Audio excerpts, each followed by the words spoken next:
Pues aquí estamos otra vez en You Modelo, este podcast de la Universidad Modelo, y tenemos un invitado particular para mí. Es alguien que empecé a seguir con mis locuras y mis búsquedas de pensamiento diferente.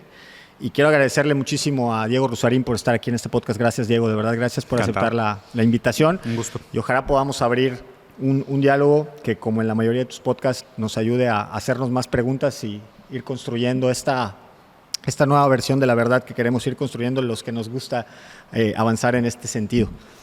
Primero, muy rápido, escuché de ti en algún podcast anterior que para alguien este puede ser su primer podcast. Uh-huh. ¿Quién es Diego Rusarín? Cuéntame un poquito así el short bio ahí de cuando empezaste, qué hiciste un poquito en la escuela, después a qué te dedicaste y hoy cómo es que estás en este momento como generador de contenido. Pues Diego Rusarín, brasileño. Estudié diseño industrial, extrañamente. De hecho, empecé estudiando una ingeniería mecatrónica. Ajá. Me di cuenta que no era lo mío. Tenía como toda esta duda, chispa, curiosidad creativa. Entonces me cambié a diseño industrial. Me sentí mucho más en casa, mucho más a gusto. Fue una carrera que terminé con muchísimo placer, la verdad. Después empecé a trabajar, pero la verdad es que eran trabajos así como esporádicos, momentáneos, como tratando de ganarme la vida. Vendía cuchillos de puerta en puerta. Ah, mira. Tocando puertas, vendía cuchillos. Que de hecho, al final comentaste que era una historia que no le había contado a nadie. Si quieres te platico eso porque es algo que no había contado antes. Después me aventé una especialidad en algo muy específico, muy extraño, que es diseño de experiencias alimenticias, food design, en el Politécnico de Torino, en Italia. Saliendo de ahí me reclutaron del grupo PepsiCo. Trabajé en Pepsi aproximadamente unos 6 años. Me di cuenta que el mundo corporativo no era lo mío. Tuve la oportunidad de conocer a mucha gente, muchas experiencias, muchos viajes, muchos proyectos muy grandes, manejar categorías de cientos de millones de dólares de facturación, hacer proyectos gigantescos de diseño de empaque, de reducción de empaque, de impacto ambiental, que eran los temas que me llamaban la atención en ese momento. Pero pues también me enseñó que no es lo que quería. O sea, no quería trabajar en la industria tanto tiempo. De ahí me fui a una empresa francesa, de la cual fue mi primer emprendimiento, por decirlo así, porque solo acepté entrar a la empresa como socio. Era una empresa chiquita, negocié un sueldo más bajo, pero negocié unas acciones a cambio. Una empresa que era un bureau de style, una casa de tendencias. Me tocó trabajar como socio, y luego ya como socio en esa empresa en París. Luego yo abrí una matriz de esa empresa en San Paulo y luego me tocó abrir esa empresa como fundador en Singapur. Entonces estuve trabajando durante como 4 años entre esas 3 empresas, San Paulo, París y Singapur. Yo llevaba prácticamente todo, o sea, mis socios eran más inversionistas, por decirlo así. La operación la llevaba yo operaba. Y muy gratificante, proyectos internacionales, trabajé con gobiernos, con las 30 mayores empresas del mundo, el mercado de F&B, con proyectos muy grandes de temas complejos como cómo podemos cambiar el aceite de palma caliente a aceite de palma frío para que no tengas criterios cancerígenos y demás. Pero también me di cuenta que había un límite, ¿no? Porque la propia empresa opera bajo una serie de criterios que algunos no son discutibles. Hay algunas cosas que puedes cambiar, hay otras cosas de la empresa que no puedes cambiar. Luego tuve un cambio de paradigma ligeramente radical porque me di cuenta que uno de mis socios me estaba robando. Entonces, pues para mí fue un choque grande porque pues era algo donde yo dedicaba todo mi tiempo, toda mi vida, toda mi energía y me di cuenta que pues parte de esa energía pues estaba siendo robada, ¿no? Directamente, ¿no? No en el sentido marxista de alienación, sino que aquí sí, o sea, no un plusvalor robado, sino directamente un robo aún bajo el criterio legal de cómo funciona el modelo económico. Entonces, pues deshice la sociedad, o sea, me salí de esa sociedad, decidí emprender por mí solo con lo que había emprendido, fundé una empresa que se llama Foodlosofía, que es una empresa que mantengo, de hecho, hasta hace poco tiempo, la acabo de cambiar la semana pasada. Una agencia muy grande que se dedica a la innovación en el ámbito de alimentos, tanto en B2B como B2C, pero a nivel micro como a nivel macro. O sea, en Foodlosofía hemos trabajado cosas desde el lanzamiento de un nuevo sabor de un helado hasta diseñar las leyes de políticas públicas para la comida de calle en Brasil, ¿no? Entonces, proyectos desde muy chicos hasta proyectos sumamente grandes, monstruosos, ¿no? El otro gran cambio de paradigma, que tal vez es el que es un poco más reciente y más relevante para la conversación, es que yo diría que hace unos 3 años aproximadamente, cuando mi hermano regresó de su maestría de filosofía, de su primera maestría de filosofía, porque la acaban de aceptar en otra, de King's College, la primera, Él regresó como filósofo formado. Yo ya tenía un gusto muy grande por la lectura, pero leía cosas esporádicas, como dispersas y demás. Mi esposa, además, psicoanalista lacaniana, con un gusto muy grande por la lectura también. Y mi hermano me dijo, oye, pues quiero empezar a grabar nuestras conversaciones, ¿no? Porque todo el mundo nos decía que nuestras conversaciones siempre eran las más divertidas, entonces empezamos a grabar. Y nada, de ahí empezó el tema de creación de contenido. Yo ya era conferencista. Inclusive, antes de que existieran redes sociales, yo di la mayor conferencia que he dado en mi vida en Bogotá, en Colombia, con Barack Obama para 20 y tantas mil personas en un estadio, pero pues en esa época yo ni tenía redes sociales, o sea, yo era conferencista en el sentido más serio y más formal de la palabra, pero no me interesaba tanto el mundo de redes. Y ya después, con el proyecto junto con mi hermano, conociendo a Farid, a Roberto, a Morris, a Mauricio, pues me di cuenta que el proyecto de redes sociales podía ser muy interesante y podía hacerse de una manera menos prostituida a lo que yo pensaba que era desde afuera el proyecto de redes sociales. Y nada, y aquí estoy. Buenísimo. Y hablando un poquito de este gusto por la filosofía y que luego pues, has caminado un poquito este proceso también de seguirte empapando de estos diferentes temas de filosofía, a mí cuando me preguntan por ti, quienes no te conocen, yo utilizo una terminología y te la voy a decir que es provocadora y por eso te la voy a decir, haciendo un poquito la analogía con un muy buen amigo mío que se llama Fernando Valenzuela y que él se autodenomina eduprenur. Yo a veces digo que eres un filoprenur. Filoprenur. Y me gusta porque me parece que es... Si yo le preguntara a alguien qué es esto, o sea, si tú emprenderías en algo de filosofía, es difícil pensar que alguien te dijera le voy a entrar a emprender algo de filosofía. Y tú, yo no sé si ese fue el pensamiento original, pero hoy literalmente eres alguien que emprendió un proyecto respecto a este proceso de convertir a la filosofía en un tema, en un líder de opinión hablando de filosofía y que la idea, y que creo, y la prueba fue hoy que saliste a presentar a Roberto así de manera sorpresiva, que el aforo que fue a ver a Roberto reacciona diciendo, no, ubican a Diego. Sí. Entonces, este concepto de filoprenur, el emprender con un tema como la filosofía, ¿cuál es tu percepción hoy después de ya haber caminado un poquito el proceso? Y bueno, y si te consideras algo parecido a lo que te acabo de decir, si no, ¿por qué? Ya, o sea, es extraño porque yo creo que aquí sí el orden de los factores cambia un poco el resultado. A lo que me refiero es que yo no lo empecé como un proyecto de emprendimiento, o sea, nunca lo vi como un proyecto económico. De hecho, el tema de creación de contenido fue un tema lúdico al principio con mi hermano, fue algo adicional que hicimos realmente por el gusto de tener unas buenas conversaciones, y mi gusto por la filosofía nace por un motivo bastante personal, que es, o sea, yo tengo un hijo con una discapacidad bastante profunda, y su discapacidad me abrió los ojos al mundo. O sea, su discapacidad fue el que me hizo entender las injusticias estructurales que existen en el mundo en muchos sentidos. Y de ahí despierta mi gusto por la filosofía. Yo creo que mi gusto por la lectura, el uso de la filosofía como herramienta crítica para entender a la realidad nace del entendimiento de las injusticias que existen.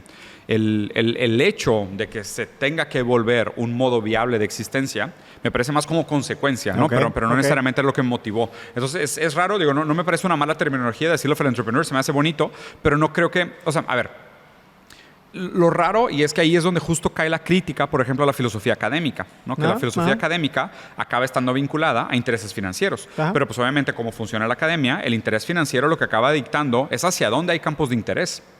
Y es raro, porque aunque pudiera ser una presión muy sutil, pues la hay, ¿no? Porque pues, para publicar papers, para hacer investigación, para publicar investigaciones, pues tiene que haber un incentivo financiero. El problema es que raramente el incentivo financiero va a ir en contra de los intereses del incentivo financiero. Entonces, no acaba sesgando. No, entonces, lo entiendo. Es difícil. Entiendo perfecto. De hecho, una de las discusiones que he tenido últimamente en estos foros que se han dado a nivel nacional respecto a las instituciones que acreditan las universidades y los planes de estudio, en la última reunión que tuvimos, alguien hablaba de quiénes son las más exitosas y tal. Y siempre el gran indicador de las universidades es empleabilidad.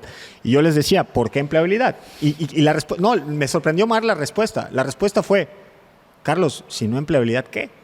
Y yo les decía, y ahí voy a aprovechar para plantearte otra pregunta, que es, porque yo planteaba, ¿por qué no la plenitud de las personas? ¿Por qué no la plenitud del ser humano? ¿Por qué no hacemos de la universidad un espacio en donde le demos herramientas a la gente para que pueda tener un camino hacia la plenitud con mucho más instrumentado? Y la consecuencia en probabilística es que la probabilidad de que una persona en esa condición, el factor económico muy probablemente va a ser una consecuencia que le permita a unos con un peso, a otros con 8 y a otros con 25 estar en una condición que le permita ir en busca de esa plenitud. Entonces, voy a retomar, partiendo de esto. Nosotros aquí en esta universidad tenemos un ideario filosófico, un ideario institucional que tiene principios filosóficos, pedagógicos y valores. Quiero jugar con el primer principio filosófico de la institución. Me voy a permitir, nada más para no cajetearla por completo, leerlo un poquito textual. Lo conozco, pero no quiero fallar. Y habla del ser humano pleno y dice el carácter pluridimensional e integral del ser humano. Y no me voy a leer toda la descripción, pero habla... No, más que suficiente para un podcast. Exacto. ¿A qué te refieres con pleno? A esta búsqueda de permanecer en esta vida con gratitud. ¿Plenitud es gratitud? Plenitud yo creo que es pasar por la ruta con gratitud. Plenitud es pasar por la ruta. Esta ruta de vida, la de la vida existencial, de mi día a día, de estar en donde estoy, de entender mis emociones, de actuar en consecuencia. De entender mis emociones. Sí, conocerlas, entenderlas, convivir con ellas. Hablabas un poquito de este tema de ahorita que mencionaste a tu esposa lacaniana. Mi esposa mi esposa también es psicóloga y tiene un posgrado, pero más de la línea humanista, más por el lado de Rogers. Uh-huh. Y a veces platicamos un poquito de este tema, porque bueno, esta línea de Rogers está mucho más en lo gestalt, ¿no? En conocerte, bla, bla, bla. Sí. O sea, aceptarte ¿no? Y yo digo, bueno, para mí una de las cosas que sucede incluso con este modelo, que hoy incluso está implícito un modelo económico como el capitalismo, es este tema de la individualidad sobre cualquier otra cosa, aún sufriendo yo mismo. Uh-huh. O sea, que me parece brutal para una dimensión de un ser humano racional espiritual, o para un ser humano en sociedad, o para un ser humano... con identidad, o para un ser humano en relación, que es un poco lo que plantea esta pluridimensionalidad. Pero vamos por pasos. Dime. ¿Cuál es tu postura frente a la idea de libertad o nuestro poder de ejercer nuestras intenciones sobre el mundo? Bien, digo, un poco la visión que más comparto, y creo que es una visión, y ahí me puedo equivocar, pero quizás es una visión más hegeliana, es un poco esto de que, bueno, tenemos cierta libertad para cambiar algunas cosas, no cierta libertad de lo que nos trae aquí. O sea, estamos amarrados a una serie de condiciones que nos tocó, que no podemos cambiar, pero sí tenemos cierta libertad y cierta posibilidad, algunos más, algunos menos, uh-huh, de poder construir hasta cierto punto lo que nos toca, ¿no? Uh-huh. Insisto, y esa libertad... unos más y unos menos. Sí. Incluso uno de mis está condicionado. Claro, uno de mis discursos con los estudiantes de la universidad es decirles, ustedes están en el privilegio de poder estar en un lugar que les va a abrir opciones, y al abrir opciones, tu libertad aumenta en el sentido de que tienes más opciones para elegir.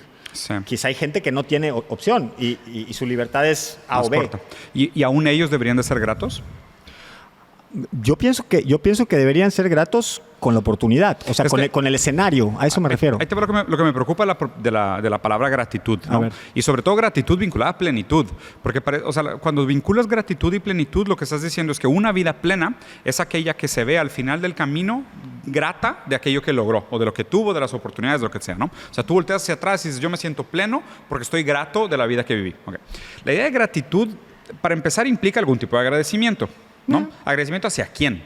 O sea, ¿hacia quién? ¿Hacia Dios? ¿Hacia las condiciones estructurales? ¿Hacia lo que tocó nacer a tus papás? ¿A la universidad? ¿O a todas? ¿Al gobierno? ¿O a todas? Okay. ¿O a todas? Bueno, entonces, ahí hay algo raro. O sea, ¿somos realmente libres y tenemos injerencia sobre nuestro destino?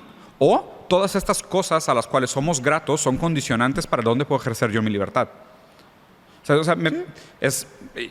Supongo que estás ahí, en algún lugar ahí en medio, ¿no? Como decir, sí vengo de todas estas causas estructurales que me condicionan, incluso la existencia o no de una deidad, que no sé si este sea...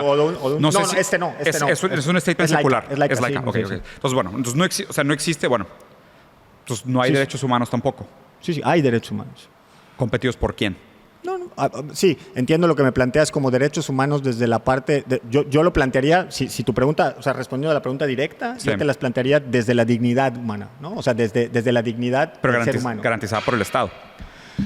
Es una buena pregunta. Sí, porque, o sea, garantizada, sí, bueno, porque, o sea, tendría que haber una instancia que las garantice, claro, eso sí, porque sí, estoy de acuerdo. Natural no pueden ser. Estoy de acuerdo, Si es laica, no puede ser, o sea, no tiene por qué ser natural, digo, si no es, suena como una suerte de voluntarismo ideológico. Me suena bien, garantizada por el Estado. Bueno, o sea, quiero regresar a la premisa de, para mí, lo paradójico que me parece la idea de plenitud con gratitud, ¿no? Porque, vamos a poner, o sea, pleno como una suerte de vasto, de llenado, de haber agotado las posibilidades. O sea, un sentimiento de sentirte pleno. ¿Pleno como lleno?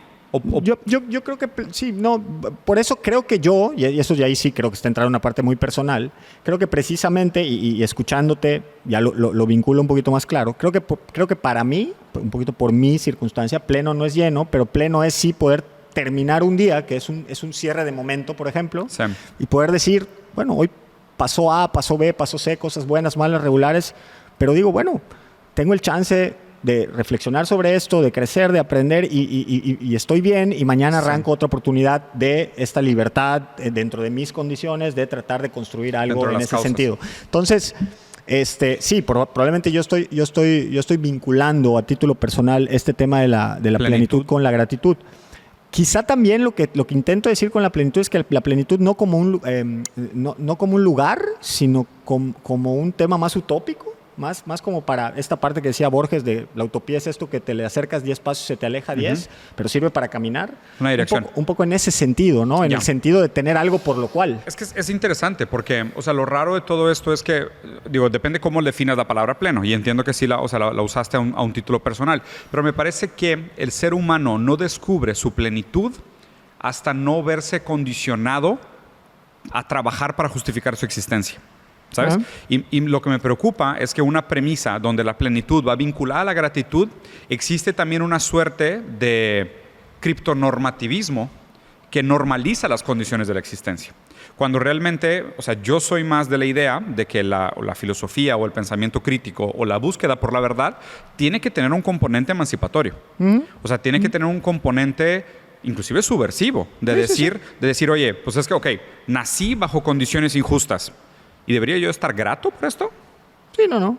¿Sabes? O sea, más bien no. Entiendo tu manera de cuestionarte hasta lo que no estuvo en mis manos. Totalmente, porque si no también es una suerte de aceptar mi destino. Que digo, a ver, que eso también es un pedazo del destino. Es una gran crítica. Es una gran crítica que en el hecho de la psicología. Y de hecho la psicología humanista en específico, ¿no? Y el psicoanálisis también, de ser criptonormativos. O sea, ser criptonormativos en el sentido de normalizar las condiciones bajo las cuales tú percibes tu realidad como digna. O como normal, o como plena, ¿o no? La idea de que tener que decirle a alguien que debería de estar grato, para empezar no debería existir. Porque si la gratitud es un sentimiento que te nace naturalmente, me parece que tiene valor. Si alguien te tiene que decir que deberías de estar grato, me parece que alguien te está diciendo deberías de conformarte con la realidad que te tocó. ¿Y si la gratitud es consecuencia de? Ah, bueno, perfecto. Pero es una consecuencia natural. Nadie te lo tiene que decir. Sí, entiendo. ¿Sí? O sea, porque a partir del momento que una figura de autoridad te determina la gratitud como un valor aspiracional, ahí te voy a aplicar moralidad de esclavo de Nietzsche, a martillazos. Sí. Total. Porque nada. Yo mismo me la obviamente, impongo. lo que estás haciendo es voltear los valores que envidio de los amos, los transformas en vicios y por ende la antítesis del vicio se vuelve la virtud de los esclavos. Sí, de y aquí estamos diciendo claro, todos deberían de estar gratos con lo que tienen, como diciendo, por supuesto, porque realmente lo que quisiéramos es ser avaros, monopólicos, acumuladores frenéticos, obsesivos, pero como no podemos aspirar a eso porque las condiciones materiales son injustas, se deberían de conformar ustedes y estar gratos con las migajas. Sí, no. Eso es lo que me preocupa. No, ese es el fin, sí. Yo creo que yo lo he hecho a perder un poquito vinculando la palabra gratitud, porque me parece que el principio filosófico tiene mucho más que ver con el desarrollo de la pluridimensionalidad del ser humano. Justo a donde quería llegar. Entonces, la idea de pluridimensionalidad del ser humano. ¿Qué puede ser el ser humano? Bueno, voy a asentarme un poquito en esto, ¿no? Y habla de un ser humano natural y viviente, un ser humano... Natural y viviente. Bueno, así está planteado, te lo planteo así como está, ¿no? Un habitante del planeta que constituye su hábitat y que requiere preservar y aprovechar, ¿no? O sea, a ver, hay varias cosas. La idea de que el ser humano, y esto es un principio, materialista muy, muy, muy estructurante de la escuela, el materialismo, sobre todo el materialismo dialéctico, que es, o sea, se supone que nosotros nos constituimos a medida que nosotros transformamos el mundo conforme a nuestras necesidades. O sea, yo transformo el mundo para que me provea de aquello que yo necesito para subsistir. Esta transformación del mundo a mi reflejo es lo que de alguna manera me dignifica. O sea, yo me veo reflejado en el fruto de mi trabajo de una manera digna. Pero justo esa persecución de la dignidad a través de la transformación del mundo para que satisfaga mis necesidades es lo que constituye al hombre. Pero constituye al hombre, ahí sí, en un sentido de plenitud, por la pluridimensionalidad de lo que el hombre puede ser.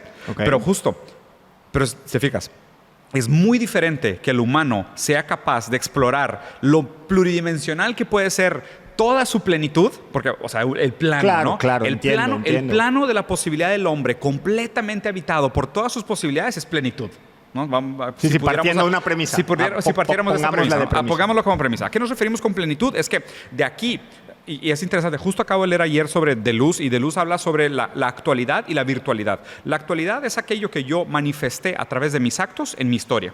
Y virtualidad es todo aquello que todavía me es posible de ser ejecutado en todo mi plano de existencia. Entonces, no soy libre de, pero soy libre para. Entonces, justo ahí estamos en la idea de plenitud. El tema es que hablar de esta plenitud, obviamente suena muy bonito y suena muy romántico, pero ya en el momento que lo actualizas en la condición real, y sobre todo hablando de jóvenes universitarios... Sí, los planos se hacen así también. Obviamente. Claro. El plano ya no es así, el plano es así. ¿Y por qué las empresas y por qué las universidades acaban hablando de empleabilidad? Sí. Porque, muy bonita tu plenitud, pero pues felicidad siendo el músico más feliz del mundo desempleado. Sí. Entonces, como que, o sea, y ahí es lo raro, ¿no? Porque parece que lo que nos obliga, lo que nos acaba orillando esta lógica es que aceptes tu destino y estés feliz con haberlo aceptado. O sea, parece que es una suerte de... Realmente no existe tal cosa como libertad. La única libertad que tienes es de amar tu destino. Sí, entiendo lo que planteas. ¿Sí? Porque llegué al final del día grato por las X, Y cosas que te pasaron, que seguro muchas de ellas son condicionantes por factores externos que te condicionaron. O que ni siquiera fueron agradables o lo que fuera. Pero seamos gratos. Sí. ¿Sabes? O sea, ahí es donde realmente... Y aquí es donde vamos a ver nosotros el potencial del humano. O sea, y aquí salen muchas de estas preguntas que son como fundamentales para criticar este tipo de premisas, que es, pues a lo mejor el próximo Einstein está desabrigado viviendo aquí en un río, güey, y nadie nunca le ha dado una calculadora. O hay una niña que tiene el potencial del piano de Mozart, pero nunca en su vida no va a tener la oportunidad de que suceda. Entonces, o sea, es de nuevo, a lo mejor a alguien le tienes que poner un papalote en la mano, una computadora en la mano, algo en la mano, para que materialmente pueda vivir esa experiencia y ahí sí pueda explorar su plenitud. O sea, pero en el sentido real de potencialidades. O sea, de todos aquellos futuros posibles que hoy son virtuales, pero que solo se actualizan a medida que nosotros seamos capaces de materializar esas oportunidades en el mundo físico, para que la gente las viva. Entonces, ahí es donde está mi reto por supuesto, apostemos en la pluridimensionalidad del humano. Completamente de acuerdo. Ahora, ¿cómo hacemos eso? Para mí, de hecho, sería, y aquí si me perdonas, es lo opuesto a la gratitud. La actitud que yo esperaría un poco es de pensamiento crítico, que es cuestionar. Claro, que es cuestionar todo. Que es cuestionar todo. Sí, claro. Sí, bien. Y digo, la verdad es que da ganas de seguir. Voy a moverme. Dale. No quiero soltar esto, porque esto no lo tenía en el plan, pero precisamente uno de los principios pedagógicos, te hablé del primer principio filosófico. Sí, filosófico. El primer principio pedagógico es el pensamiento crítico. Y es esta capacidad y condición de, en vez de pedir las respuestas correctas, aprenderte a hacer las preguntas correctas. Por y entonces generar este proceso precisamente de este loop de cuestionamientos que te va a hacer generar tu verdad y ¿no? Y tu entorno. Platicamos hace un rato y yo te decía que ahorita estoy montado en un tema personal de un doctorado de pensamiento complejo. Y te hablaba de este movimiento del pensamiento complejo, que le digo movimiento porque tampoco tengo muy claro cómo se defina hoy, ¿no? Algunos lo llaman una cosmovisión, otros lo llaman una metodología, un método, un antimétodo, bla, bla, bla. Pero bueno, es algo que va avanzando a través de Edgar Morin, que es su precursor, pues, su precursor o el padre del pensamiento complejo, y que lo que hizo fue tomar ciencias de la complejidad, que son todas estas ciencias no deterministas, no reduccionistas, como la cibernética, como la cuántica, como los sistemas reflexivos, como los modelos sistémicos, la termodinámica no lineal, bla, bla, y las lleva a un plano filosófico o a una metodología de la búsqueda de la verdad, en ese sentido. Aproximación a la verdad. Una aproximación a la verdad. Y entonces él habla un poquito de este tema de incluir al sujeto en el proceso del estudio en la búsqueda de... Cuando el tercero excluido y todas estas cosas de sacar... El observador que modifica el objeto. Exacto. Entonces... ¿Y cuál es tu postura? Incluso, he estudiado esta parte de la complejidad precisamente porque yo siempre tuve en la cabeza, a mí me costaba mucho trabajo aún habiendo estudiado ingeniería, que es una ciencia dura, a mí siempre me pasaba por la cabeza que muchas cosas que yo a través del cálculo de la ingeniería o a través del estudio de resolver un problema, para mí el problema daba en la respuesta correcta, yo siempre le ponía otras condiciones que yo decía, bueno, es que si esto mismo estuviera en un contexto diferente, no necesariamente esta sería la respuesta, ¿no? Uh-huh. Pero eso yo pensaba que eran mis chingaderas. O sea, yo pensaba que esto eran mis locuras. Cuando encuentro a alguien que me dice, no, espérate, la inteligencia contextual puede ser parte de ese proceso, me llama la atención porque dije, entonces no estaba yo tan solo, ¿no? Encontré un lugar. ¿Qué postura tengo? Me ha ayudado muchísimo a entender esto del modelo sistémico y de entender que la inteligencia contextual puede llevarme a interpretaciones distintas de la realidad. Y mi postura es que sí, definitivamente, en algunas circunstancias, esta inteligencia contextual tergiversa la verdad. O sea, es decir, no es la misma, pues, a través de esta inteligencia contextual. O sea, el sujeto sí es parte de este proceso de estudio de alguna manera, ¿no? ¿Tienes una definición de verdad? Me cuesta trabajo, pero me parece que es un principio. Lo que me pasa con la verdad es que sigo pensando que es un principio abstracto. Entonces, definirlo operacionalmente me cuesta muchísimo trabajo. Sí. Pero me pasa algo parecido como lo que te decía hace un rato respecto a la utopía o la plenitud. Me parece que son estos términos abstractos que me permiten ir hacia, ¿no? Sí. Entonces, yo digo, hacerte una definición operacional me cuesta trabajo, pero sí me queda claro que es una ruta, otra vez, un lugar hacia donde intento ir, ¿no? A mí me parece que el campo de la verdad no es igual en todas las disciplinas. Okay. O sea, inclusive la funcionalidad del concepto de verdad me parece que es distinto dependiendo de la disciplina. Okay. ¿No? Entonces, obviamente, hablando de ciencias, el significado de verdad es una cosa, pero ya hablando de filosofía, psicología, sí, antropología... porque ahí el significado en ciencia probablemente está más en el método. Totalmente. ¿No? En el otro, en el verificar aquello que te planteaste. En la metodología. Totalmente. Sí. Completamente de acuerdo. Pero ya si sacas el significado de verdad de una ciencia con método y lo tratas de aplicar a un proceso, metodología o... pudieras inclusive decir a la filosofía como forma literaria. El concepto de verdad, pues, se vuelve más arena movediza, ¿no? Se vuelve más difícil de poner así entre paréntesis y decir claramente, ¿no? Entonces, o sea, entiendo el valor. Por ejemplo, te comparto. Ahorita yo estoy leyendo sobre ontología de sistemas. Okay. O sea, ontología de sistemas, que creo que está muy relacionado a lo que hablas, que es la diferencia de buscar una verdad ontológica de una sustancia y acercarnos a la verdad de manera sistemática. Okay. Entonces es diferente. ¿Por qué? Porque al principio me parece que el paradigma moderno era decir, la realidad es como una cebolla que nosotros a través de la razón vamos a ir quitando capas hasta llegar a la verdad. A un lugar, sí. Claro, el problema es que justo la metáfora te dice cuál es el tema. Sí, si le quitas todas las capas a la cebolla, no hay cebolla. Sí. Porque, deja tú que se desbarate, no hay cebolla. Sí, no existe, o sea, si tú deja de existir. Claro, porque las cebollas son las capas. ¿No? Entonces es, obviamente, el aparato racional tratando de darle sentido al mundo, pues es una serie de categorizaciones creadas por la razón para darle sentido a la realidad. Quita todas las categorías que quieras, ¿qué sobra? ¿Una suerte de mundo apocalíptico prehumano? O sea, ¿y qué es eso? ¿Sabes? O sea, ¿y qué sentido tienen las categorías humanas de observación de la realidad para encontrar una supuesta verdad absoluta en esa realidad observable? O sea, no se vuelve como un medio, ¿no? El sentido. O sea, y es lo que decía, aquí es donde Wittgenstein, la crítica de Wittgenstein a la posmodernidad se vuelve muy relevante, que es muchos de estos problemas filosóficos que se plantean en la posmodernidad acaban siendo juegos verbales. Porque tratar de aplicar la categoría de verdad científica a campos como la sociología, comportamiento humano, psicología, obviamente se vuelven muy abstractos. Y aquí es donde surgen muchos de estos pensadores, sobre todo los franceses postmodernos, en tratar de encontrar todas esas alternativas, como hoy, objetivismo, subjetivismo, perspectivismo. Okay. ¿No? Es de que, ¿dónde está cómo integramos nosotros la subjetividad a una versión de la ontología? ¿Cómo conciliamos el aparato fenomenológico del sujeto a la observación del mundo e integramos esa impredictibilidad del sujeto como filtro a través del cual el fenómeno entra en contacto con el objeto? Y eso es la realidad. De que, espérame, o sea, lo que estás haciendo es que nada más estás moviendo la conciencia a otro lugar. Sí, o sea, pateaste el problema un paso más. Sí. Porque, o sea, eres tú como razón, como conciencia, creando este modelo de mundo que es, de nuevo, ¿no? El mapa de Borges, que es más detallado que el territorio mismo. Entonces, o sea, ahí yo creo que lo que me parece sumamente rescatable de la filosofía de sistemas, del pensamiento complejo, de migrar a una ontología, en lugar de una ontología de sustancias, a una ontología de sistemas, es que realmente lo que nosotros podemos observar son las interacciones entre los sistemas. Y los objetos de análisis surgen en las interacciones entre los sistemas.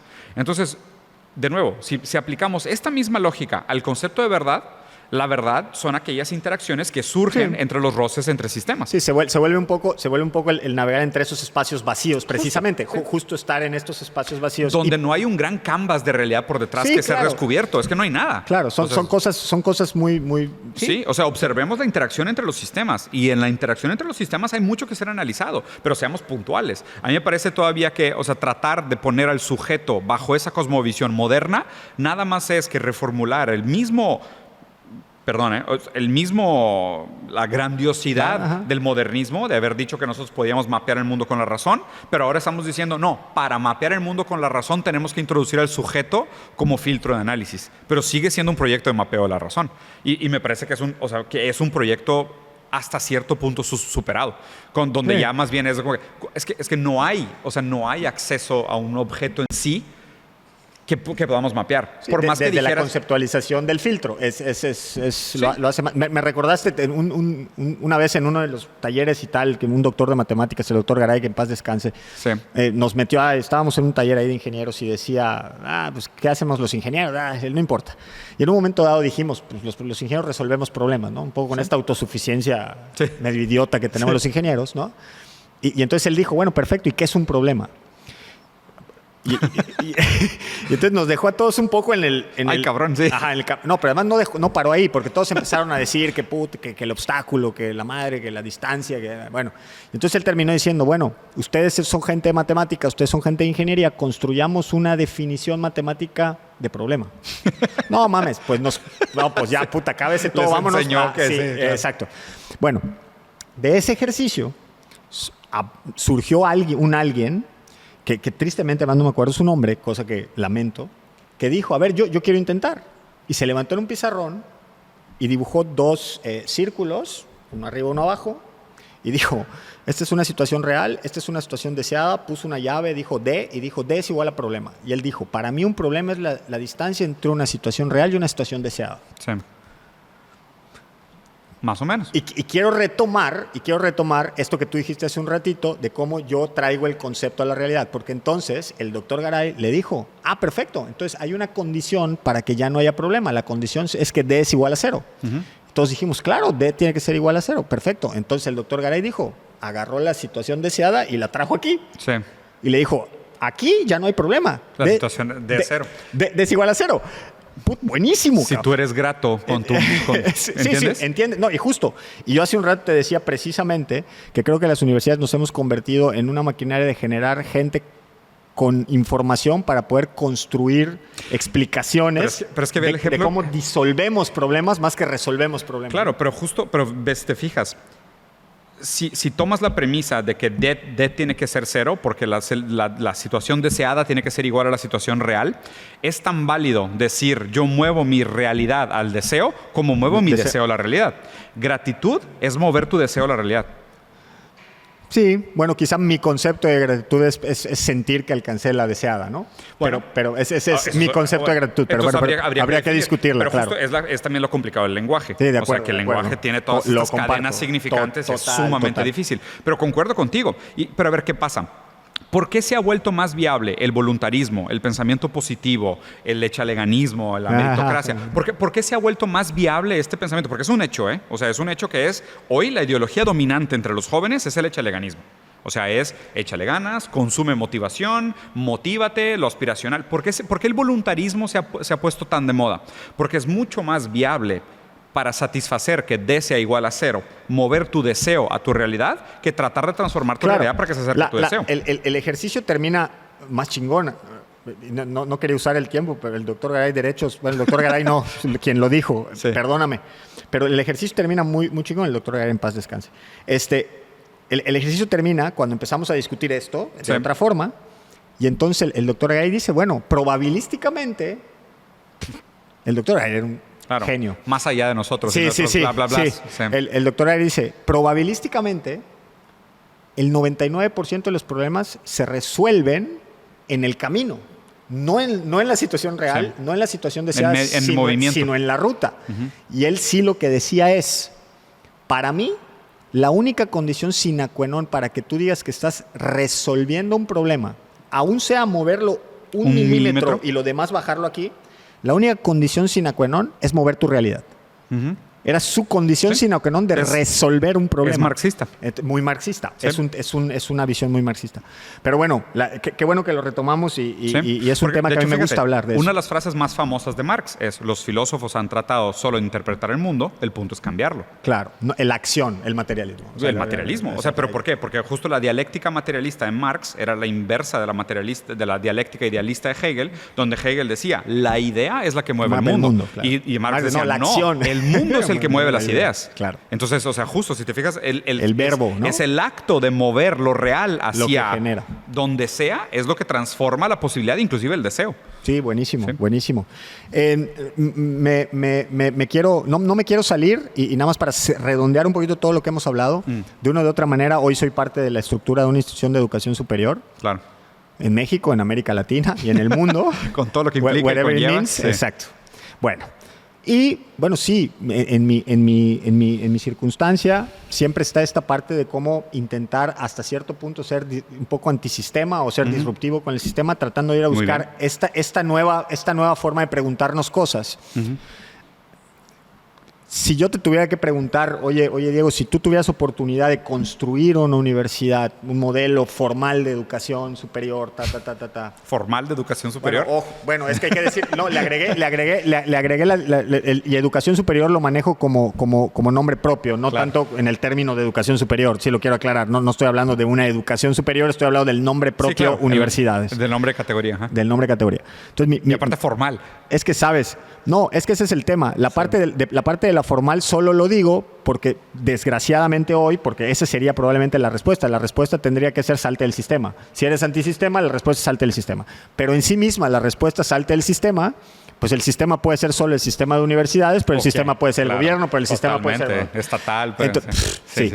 Entonces, yo te diría que si yo tuviera que ejercer acciones para poder generar un mejor espacio en este lugar para que esta generación, la que me toca tener durante un tiempo, pueda tener estas habilidades de cuestionamiento, estas habilidades de buscar otras cosas, con el pretexto de un conocimiento técnico, porque es lo que termina siendo la universidad. O sea, con el pretexto de un conocimiento técnico, el que elijas, cómo yo soy ese espacio seguro para intentar ayudar a formar a alguien con mejores condiciones para lo que sigue. Claro. O sea, es una pregunta sumamente compleja y me gustaría estructurarla viendo desde las bases fundamentales de la operación de un sistema educativo, ¿no? Okay. O sea, la educación ya a partir del momento que no es un derecho y es un servicio comprado, ya parte de una serie de premisas distintas, ¿no? Porque la educación como un derecho garantizado por un Estado, o sea, como derecho positivo garantizado por un Estado, obviamente puede caer en el peligro del adoctrinamiento, ¿no? Porque pues, como el Estado es el que subsidia la educación, pues el Estado como mecanismo, como filosofía de sistemas, como su primera y inmutable definición va a ser perpetuarse, ¿no? O sea, el autopoiesis, ¿no? O sea, la autopoiesis, los sistemas tienen una característica autopoiética, que es la teoría está del doctor Maturata, el chileno, que es, pues, los sistemas, primero que nada, lo que buscan es perpetuarse. Entonces, si dejamos que la educación caiga en manos estatales, pues hay un peligro de adoctrinamiento, porque pues existe la intención del sistema estatal en perpetuar su ideología, lo cual puede manchar la educación, ¿no? La premisa de la educación, para mí, la hegeliana, la idea es que la educación lo que te haga es que sea emancipatoria en el sentido de que te enseña a pensar. Sí. O sea, más allá de lo empleabilidad, de lo práctico, de lo funcional, de lo técnico, de lo productivo, ¿no? Porque el problema es de que después está el otro lado, es la educación privada. La educación privada cada vez más acaba siendo un kinder de las empresas. Sí, que justo es la posición que a mí no me gusta. Claro, pero el problema es ese. Pero a fin de cuentas es el título, tú lo consigues porque necesitas empleo, porque necesitas sobrevivir. Entonces, el tema es que es el orden de los factores. Porque tú dijeras, qué bueno enseñarle a mi gente a pensar de manera emancipada, a pensar de manera subversiva, a pensar de manera libre, múltiple, plena, grata, pero pues cuando salen a la calle pues, se mueren de hambre. O sea, obviamente, lo ideal sería que pudieran lograr un poco los dos y que dijeran presupuesto. O sea, es una persona plena, crítica, sabia, subversiva y además deseable para el mercado laboral. Justo en esta dificultad entre orden de los factores es donde entra para mí gran parte del compromiso y te das cuenta dónde está como el amarre del sistema, o sea, dónde el sistema se atora para mí. Porque vas a ver, digo, supongo que debes de vivirlo todos los días, lo difícil que es cambiar inclusive el criterio de empleabilidad. Sí. La resistencia que se te presenta, ¿no? ¿Por qué? Porque pues, los alumnos dicen, yo quiero una universidad que me garantice un buen empleo. Sí. De hecho, déjate los alumnos. Bueno, el sistema universitario, cambiarles a ellos la visión de que la empleabilidad es... Prácticamente imposible. Les digo, ¿pero por qué? Y el cuestionamiento es, ¿y si no es a cuál? ¿No? Además, si fuera... Como si fuera incuestionable. Sí. Pero es que justo ese es el problema ideológico. Es increíble. Tina, there is no alternative. Ese es la foto de nuestra generación. La foto de nuestra generación es la incapacidad de pensar en un futuro alternativo. Pero lo difícil de pensar en un futuro alternativo, siendo realistas y no siendo infantiles ni utópicos, es que toda esta cadena lógica se extiende en... Vamos a agarrar solo el sistema educativo como ejemplo, ¿ok? ¿Por qué la universidad busca empleabilidad como métrica? Porque como es una empresa que está compitiendo con otras empresas en el ramo educativo, es una empresa que pierde competitividad, pierde relevancia, pierde clientes y desaparece. Entonces, obviamente que para las empresas, en este caso educativas, el criterio más importante no es el bienestar, ni la plenitud, ni la multiplicidad que puedan desarrollar sus alumnos. Solo es aquello que permite su propia existencia. Es la poiesis de la educación. O sea, en este caso es la poiesis del sistema educativo como tal. Pero entonces justo, si mi métrica de éxito es si estos chavos recomiendan de que no, pues mi título vale. Bueno, si tu título vale, pues alguien más va a querer el mismo título que tú. Entonces, por ende, el servicio que estás prestando como vendedor de educación, pues va a ser más deseable, lo cual va a hacer que en el mercado pues existe una demanda por tu servicio, lo cual puedas cobrar más, puedas crecer, hacer expansión, contratar mejores maestros y eventualmente se vuelve un paradigma o inclusive una profecía autocumplida por la manera en cómo se manifestó en el mercado. Pero tampoco cambia mucho desde la universidad pública, ¿no? O sea, me parece que seguimos porque teniendo... la lógica sigue siendo empleabilidad. Claro, es totalmente. Que pero ahí es donde viene, ok, pensemos que yo estoy desde este lugar porque me dijeron, oye, te tocó estar en una universidad privada que además tenemos muchas particularidades que no son idénticas. Exactamente. Pero no importa. Quienes siguen diciendo empleabilidad son las universidades públicas. ¿Por qué? Porque la lógica del sistema es productiva. Sí, lo entiendo. O sea, hago un poco la pregunta en retórica, ¿no? Porque la parte que a mí me cuesta trabajo es que precisamente el modelo público... Sí, el modelo del mundo es productivo. Claro, y entonces, por un lado hablamos de... Porque vivimos bajo el paradigma neoliberal. Que para enfrentar este aparato neoliberal que además ha logrado hacer de lo antiliberal el producto perfecto para perpetuarse, con lo cual es tremendo, digo, y no me voy a meter nada nuevo, porque todos los ismos y los istas y los feminismos y los ecologismos y todo.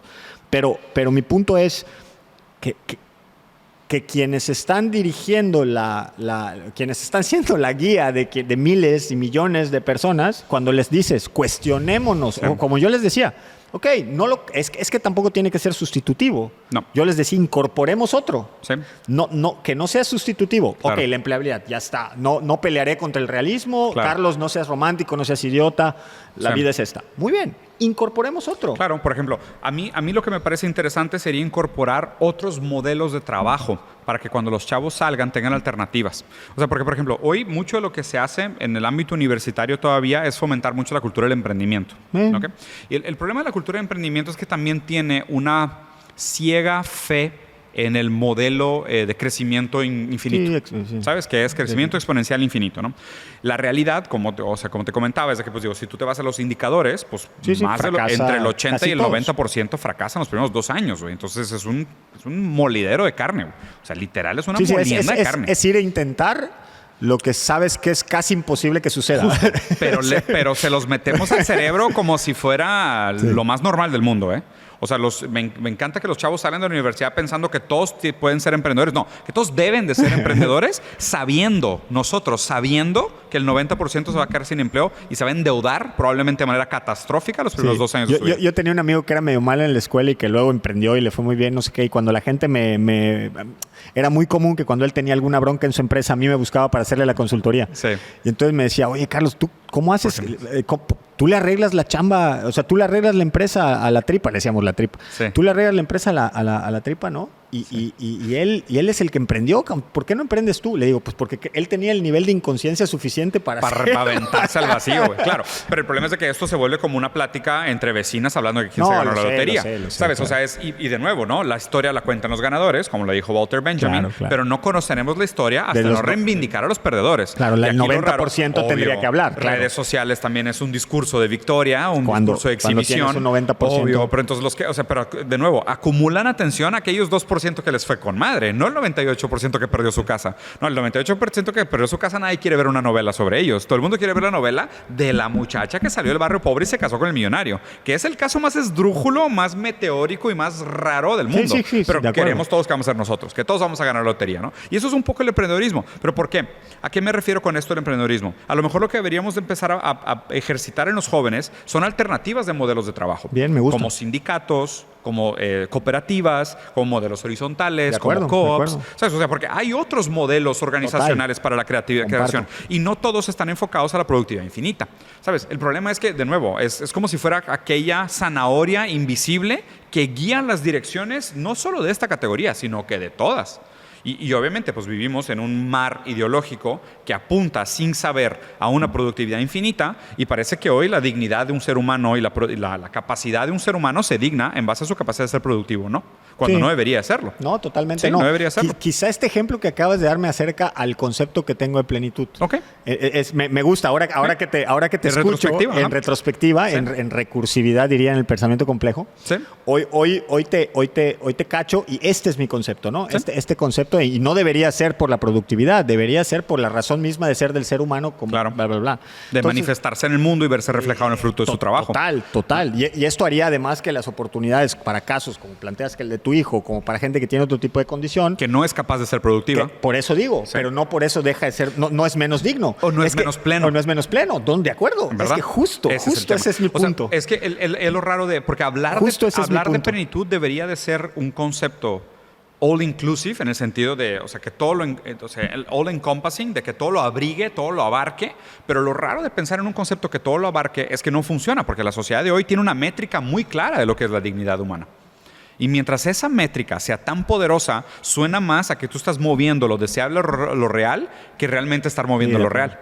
Sí. O sea, ahí es donde está mi análisis. Y el análisis del doctor Garay está también, buenísimo. Y además tenía un análisis en donde antes de decir de esta respuesta, él decía, lo que pasa es que hay otro escenario. Decía, tú puedes agarrar la situación real y subirla todo el camino, pero si aquí quedan 2 milímetros de D, sigue habiendo problema. Un problema. Y entonces lo que pasa en este escenario en particular es que generas frustración aquí. Claro. Y entonces el rendimiento de esta persona hace que su realidad ahora sea peor y esté más lejos de la situación deseada. Y el círculo vicioso puede ser tan peligroso como para que alguien se suicide. ¿Qué digo? Y para todo esto ni siquiera hablamos de la dinámica del deseo. Sí. Que la dinámica del deseo está en otro lugar. Es un tema en otro lugar. Sí, solo, sí. No quiero dejar pasar esta parte porque me sirvió y ya después empezamos un poquito a caminar hacia el cierre. El último video que vi donde jugabas con este ranking de filósofos, el tier list. Me obligó a hacer mi ejercicio, a ver. Y entonces hice un ejercicio ahí donde fui marcando y nada más te quiero contar algunas cosas que observé porque me pasa justo lo que tú dices, ¿no? Igual y no puedo estar de acuerdo con todas y bla, bla, bla, claro, ¿no? Padrísimo. Y yo decía que era muy provocador además el nombre que le das a las categorías, porque en sí mismo el hablar del punk o hablar del normie o hablar de ñam, el policía, policía, ¿no? Es como, es hasta en sí mismo medio tiene su grado de... es intencionalmente provocador. Padrísimo. No, me pareció genial, el ejercicio me pareció genial. Pero algo que me llamó la atención es que en tus gut estaba Sócrates, Platón, Aristóteles con Hegel. Sí. Es que para mí... todos, no, espérame. Para mí Hegel, y todos dijimos, ¿qué hace Hegel ahí? No mames. Sí. Pero además tiene un tema. De antes de Cristo te fuiste a los miles. Ah, sí, a los 1900. No manches. Sí. Claro, que de todas maneras, después de Platón, Aristóteles y Sócrates, quizás después caminas a San Agustín, que está en el 300, y ya caminaste de todas maneras 800 años, ¿no? Sí. Y luego te vas a Tomás de Aquino en los 1200. Es una ruta enorme. Sí. Pero sí llama la atención, ¿no? Ese gap. Ahí te va. Primero, o sea, la primera explicación es de que esa lista de filósofos yo no la hice. O sea, la manera... el random. Es random. Ok. Sí, es random. Okay, ese es otro tema. O sea, no los escogí yo. Súper. Con razón cuando tú decías, este no lo conozco. Sí, porque es de que, o sea, ¿quién es este de la foto? Es de que lo saca. No, sí, la lista es completamente random. Está chido. Sí. O sea, no hay ningún criterio para quiénes están ahí. Súper. Sí. No, me llamó la atención porque después el juego era muy divertido porque... Sí. Y nada más voy a aprovechar para tomabas este filósofo oriental que está ahorita muy de moda con esto de la sociedad de la transparencia. Y sí, escuché tu comentario un poquito de cómo retoma casi en forma literal muchas cosas como para armar el tema. Sí, tiene mucho copy-paste. Quizá lo único que a mí me pudo hacer pensar por un momento es literalmente este concepto, no sé si la lectura en sí misma, pero bueno, sí, porque eso me lo provocó. Pero el análisis de este tema de la línea difusa entre la transparencia y la pornografía. O sea, es decir, como esta línea difusa entre el exceso de transparencia convirtiéndose en pornografía, no importa si es en el poder, en sí misma la línea. Porque hoy abogamos mucho este tema de transparencia absoluta. Sí, de la accesibilidad y bla, bla, bla. ¿Qué opinas de eso? Porque sí, no es tan lejana la... Pero no es nuevo. Ese es mi tema con él. Sí es cierto. O sea, mi tema con él es que no es nuevo. O sea, justo por eso mi crítica. O sea, yo creo que mientras más empecé a leer a otros autores, principalmente a muchos de los posmodernos, los postestructuralistas franceses, te das cuenta que muchas de sus ideas son refritos de ahí. O sea, muchas de sus ideas o son de Lucianas, o son de Guy Debord, o son de Jean Baudrillard. Sí, de hecho tiene mucho Baudrillard y mucho de Luz, de hecho, en la ruta. Sí, mucho de eso.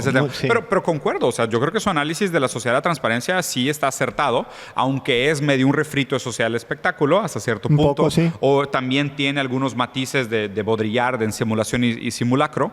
Pero sí, me parece muy acertado, ¿no? Que, o sea, pues obviamente. Y también tiene mucho del psicoanálisis de Freud, porque justo aquello que se resiste al acceso directo, el fetiche, o sea, como que te pone una barrera, ¿no? O sea, el fetichismo es aquello que esconde supuestamente el objeto del deseo. Sí. Es como... un poco la coraza, ¿no? Pues, ¿no? No la coraza, pero más que la coraza, la representatividad. La anécdota, o si no me equivoco, la historia va así. El niño, y esto es obviamente psicoanálisis, ¿no? Tómese con un grano de sal, y acuérdense que inclusive Freud decía que había una gran distancia entre el complejo de Edipo y realmente querer matar a su papá. Entonces, por favor, resístanse a estas críticas superficiales del psicoanálisis. Pero la historia que contaba Freud era como decir, bueno, el niño desarrolla este deseo libidinal por la madre, que primero es el primer gran vínculo afectivo que desarrolla. Al principio, el niño no ha tenido acceso al cuerpo desnudo entero de la madre, ni el del padre, ¿no? Pero tiene acceso al suyo. Entonces el niño se ve a sí mismo, se percibe, se sabe con pene. Entonces atribuye una cierta completud al cuerpo humano. Una vinculación de complemento. Es la primera vez que el niño ve el cuerpo de la madre y percibe que la madre no tiene pene. Necesita esconder esa falta en algún lugar. ¿Okay? Entonces dice, no, mi mamá sí tiene, pero está en algún lugar que yo no he visto. Está escondido. No, es que cuando la vi desnuda traía una manta que medio la tapaba. Entonces, en algún lugar de ella está escondido ese falo que yo percibí como falta. Mi mamá no le falta nada. Ese fetiche de esconder la falta de la madre es lo que acaba después volviéndose el objeto de fetiche. Entonces, pues me enamoro de una chava y es de que, pero ponte zapatos rojos. Sí, claro. Porque ahí está el fetiche, ¿no? Ahí está aquello que esconde tu falta. Claro. Aquello que esconde tu falta. Y justo, la transparencia pornográfica no esconde nada. Nada, claro. Entonces, no hay tampoco ese juego libidinoso de acceder al objeto deseado que está escondidito atrás de algo, ¿sabes? Sino que la pornografía se vuelve inmediata, absoluta, o sea, lista para el consumo y la absorción total. Pero el problema es de que nosotros gozamos de desear. Sí. Por eso cualquier cosa que tú desees no es el fin último del deseo, porque el fin último del deseo, en un sentido autopoético, es perseverar. Sí. La perpetuidad. El objetivo del deseo es seguir deseando. El objetivo del deseo no es ser satisfecho. Nosotros lo que gozamos es de desear, no es satisfacer el deseo. Entonces, obviamente, pensar en una sociedad pornográfica te explica por qué tenemos problemas de obesidad, de exceso de consumo, de acumulación masiva, de hoarding, de multitrillonarios que están insatisfechos. Porque hay que seguir acumulando, porque es el tema de seguir deseando. El deseo nunca se satisface. Sí, claro. O sea, si el deseo se satisface, viene el suicidio. La única manera donde el deseo se acaba es con la muerte. Si no, tú sigues deseando. Entonces, obviamente, en una sociedad que promueve el consumo desenfrenado a cualquier costa y el crecimiento desenfrenado a cualquier costa, es una sociedad sumamente perversa. Y aparte, lo que hace el capitalismo es que sobrepone el deseo del ello, que es este deseo descontrolado de más y que te pide con el super yo, que es lo que deberías de hacer. Lo que deberías de hacer es ser un gran consumidor. Es lo más patológico que existe, que el super yo y el ello te pidan lo mismo. Claro. Y es donde estamos ahorita socialmente. Sí. Buenísimo. Vamos a empezar la ruta de salida. No me quiero perder una parte para preguntarte, porque te he escuchado hablar en algunos términos de política, con este tema de la izquierda, la derecha y estos planteamientos. Y de hecho, algo que me sirvió mucho de escuchar de ti fue en esta plática con el buen Facundo Malo una vez, donde tú les decías, Hernán, que tú le decías, no, mira, es que este término del centro, que siempre ha sido el centro, no existe, porque bueno, en sí misma el centro sería una derecha disfrazada, porque lo que buscan es el status quo, bla, bla, bla. Y tú decías la izquierda, y ahí es donde quiero llevar esto. Tú decías la izquierda en sí misma, o sea, la izquierda como razón de ser, es esta parte de ir en contra del status quo. Es aspirar al poder. Aspirar al poder. Bajo esa premisa, ¿puede existir un gobierno de izquierda? O sea, sí. A ver. Porque sí sabes lo que pregunto, ¿no? O sea, si la razón del poder se vuelve conservador. Claro. O sea, ahí te va. Bajo el modelo socialdemócrata, no. Porque de hecho justo lo que está pasando, y más bien el paradigma que estamos superando, es ver lo castrado que es el pensamiento socialdemócrata. O sea que el pensamiento socialdemócrata acaba neoliberalizándose. Que es prácticamente lo que ha pasado en todos los países donde ganó un gobierno socialdemócrata. Se vuelve neoliberal. Sí, ¿y no es un poco esto? O sea, es decir, el tema de que no hay gobiernos de izquierda porque... El verdadero objetivo de la izquierda es hacer un proceso marxista. Ok. Sí. O sea, si es una izquierda no marxista, no sé de qué me están hablando. Correcto. O sea, me están hablando de un liberalismo de izquierda que es algo así como, pues digo, ya nos dimos cuenta que es neoliberal. O sea, de acuerdo. Que es proindustria Tendríamos que llegar un poco a este tema de quién es el dueño de los recursos y claro, a eso hay que llegar. Y ya lo dijo hasta Hillary Clinton. Sí. O sea, y estamos platicando de, o sea, por qué a China le está yendo muy bien. Porque hicieron una economía top-down, o sea, hicieron una economía central planeada, que es para mí la gran diferencia en términos económicos del capitalismo y otras economías, donde el capitalismo busca un libre mercado, en el sentido, en la dirección de laissez-faire, porque obviamente también es una estupidez, porque no existe libre mercado. O sea, aún la propiedad privada tiene que estar garantizada por un organismo central. Sí, claro. Entonces, no existe tal cosa como un mercado sin Estado. No es invisible. Hay algo que lo regula. Es algo que lo regula. Inclusive, o sea, los mejores capitalistas son los que saben que necesitan al Estado para mantener sus privilegios estructurales. Sí. Entonces digo, y lo dijo Hillary Clinton, lo que tenemos que aprender de China es que China ya nos enseñó que la eficiencia de un mercado planeado es mucho mejor que un libre mercado. Sí. Y lo estamos viendo empíricamente, lo estamos viendo en hechos. Sí, los chinos tienen un índice de movilidad social increíble y han sacado millones de personas de la pobreza, 385 millones en 50 años. Es evidente. Y para mí hablar de esta cosa de izquierda y derecha, más allá de todo esto que pudiera caer dentro de ciencias políticas y demás, y el postureo. Yo soy sincero. Para mí, la izquierda es aquella que aspira a la propiedad proletaria de los medios de producción. O sea, es cambiar la propiedad de quién puede producir. O sea, si tú me estás diciendo de quién es dueño de las cosas, aquí hay una intención de izquierda.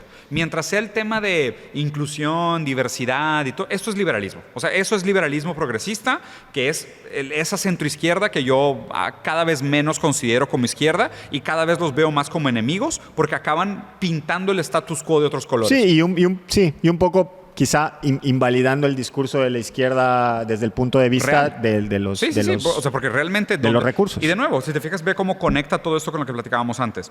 Es que no es pintar tu realidad de otro color para que te sea más aceptable. Es mover tu realidad. Claro. ¿Sabes? Estoy seguro que una persona que se considera discriminada por su raza, etnia, género, preferencias sexuales, lo que tú quieras, no se sentiría tan mal si tuviera acceso a todos sus deseos. ¿Sabes? Vamos a suponer, yo creo que sufre menos discriminación una vamos a poner, una mujer transexual, albina, discapacitada, trillonaria, que un hombre blanco albañil. ¿Quién sufre más discriminación? Pero por favor. O sea, me parece que la discriminación de clase todavía es la más dolorosa que hay. Eso iba yo a decir. Es que creo que una discriminación muy fuerte es esa, el clasismo. Sí, claro. Pero la hemos normalizado.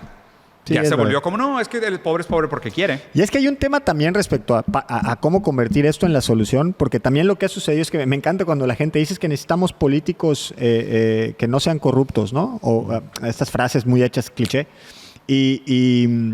Y de repente quizá cuando identificas a una persona que tú consideras honorable, no corrupta, digna, que sabe, no sé qué, y se mete a la política, pierde el atributo. Sí. O sea, en el momento en el que se quiere... Participar del juego te quema.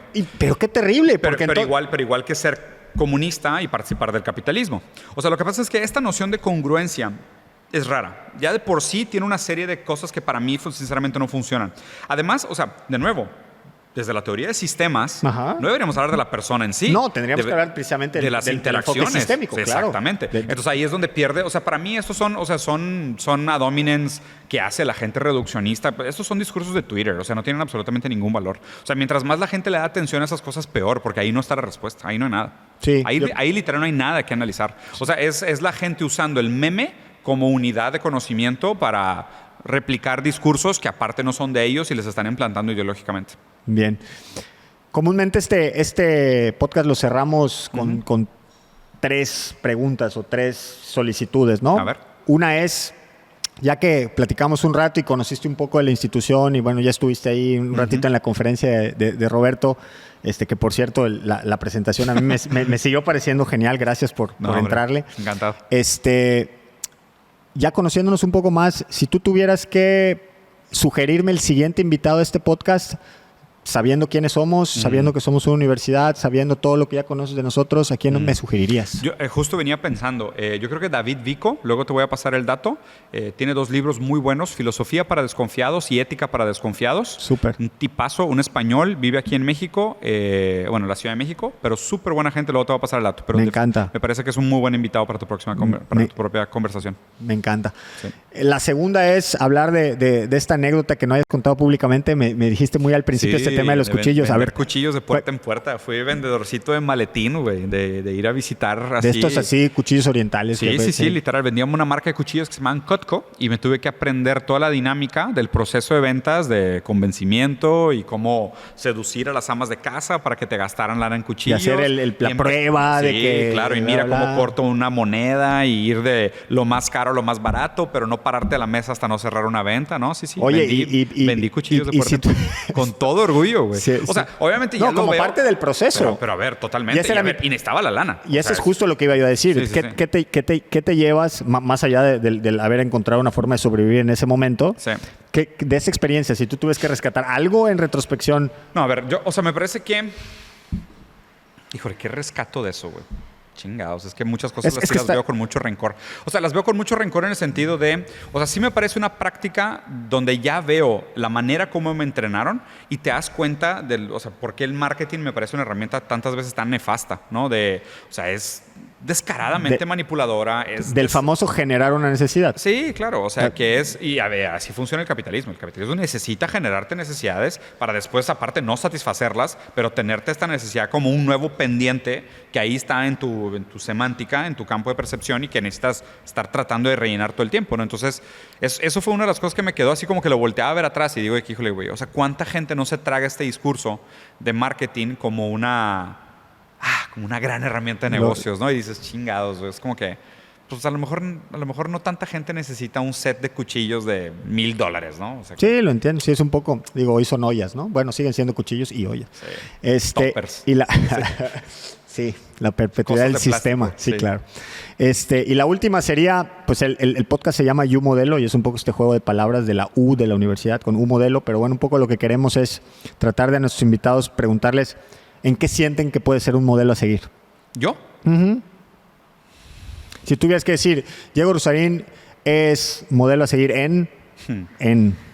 Yo creo que mientras más pasa el tiempo, más me gusta esta idea de mi única originalidad son mis errores. O sea, todo lo que digo bien es idea de alguien más, es robada. Sí, sí, sí. 100%. Sí, de acuerdo. Mi única originalidad real son mis errores, ¿no? Por lo tanto, le he perdido un poco el miedo a esta exigencia actual de la congruencia contigo mismo, ¿sabes? Y esta idea de sobreidentificarte con significantes maestros. Me parece muy nocivo, muy malo y provoca, obviamente, muchos trastornos mentales, obligar a que los jóvenes se obliguen a comprometerse con una serie de ideales utópicos, con los cuales ellos mismos constantemente se tienen que aplicar esa vara para ver si cumplen o no con esas expectativas sociales. Y eso me parece que es muy limitante del potencial humano. Al revés, deberías tú de darte la oportunidad de cambiar de opinión, seguido, muy seguido. Y mientras más leas, más tienes la responsabilidad de cambiar de opinión. Porque, o sea, si sigues leyendo y no has cambiado de opinión, o estás leyendo cosas equivocadas o no las estás entendiendo. O sea, porque no tienes excusa. O sea, y yo creo que si quisiera ser un modelo en cualquier cosa, más allá de cualquiera de mis posturas, cualquiera de mis creencias, cualquiera de mis ideologías, o sea, cualquiera de mis nociones filosóficas, lo que tú quieras, yo lo único que quisiera servir como ejemplo es de una persona que está dispuesta, por más que voy a cumplir 40, a seguir constantemente cambiando de opinión cuando se me presente evidencia nueva. Ahí tenemos, Diego, nuestro modelo para ser quien cambia de opinión y quien está dispuesto a cambiar de opinión sabiendo que ese es el tema. Diego, de verdad, muchas gracias, lo disfruté mucho. Soy alguien que te sigue, te comentaba hace un ratito. No te pregunté y dije que lo iba a decir, pero me encanta esta idea que estás haciendo de tratar de generar este foro de pensamiento latinoamericano, porque pues te sigo en el canal y sé que estás ahí con Roxana, con Ernesto, con Paris, con toda esta gente tratando de armar algo iberoamericano. Sí. Digo, me encanta, ojalá me entere y ojalá podamos compartir algo. Claro. Y padrísimo. Creo que más allá de que algunos de la vieja escuela de la filosofía y de estos que se fijan en cómo encontrar la terminología incorrecta y cómo hacer la crítica de Diego. Me parece que la labor que te ha tocado hacer en este medio es abrir un espacio a una serie de generaciones que necesitan un impulso para aprender a pensar. Sí. Yo desde una estructura formal de educación superior, que me la repetiste muchas veces y cada vez que me la decías yo me sentía... No, porque vivo en ella en conciencia. Y lo único que siento que me queda mientras tanto es tratar de hacerlo mucho mejor. Sí, claro. Y así es. Y agradezco que haya estos espacios en donde estas generaciones tengan oportunidad de preguntarse cosas y de ir a buscar información diferente y de no quedarse con estas líneas predestinadas, utópicas, muy cortas, de una sola cosa. Así que agradezco mucho el trabajo de divulgación que haces. Yo discuto mucho eso también con el sistema científico en México, de lo que significa hacer ciencia con lo que significa hacer ciencia que se pueda divulgar. Así que te lo agradezco muchísimo. Estamos muy contentos de haberte tenido. Y ojalá y se repita algo. Encantado. Muchísimas gracias. Ahora me quedo con el pendiente de dar una conferencia, porque pues digo, ya que me vieron los alumnos, todos dijeron que, ¿por qué no hablaste tú? Y yo, pues, la que sigue la traemos. Pendiente. Tendremos la conferencia de Diego. Ya quedó. Gracias. Gracias por la invitación. Hasta luego. Encantado.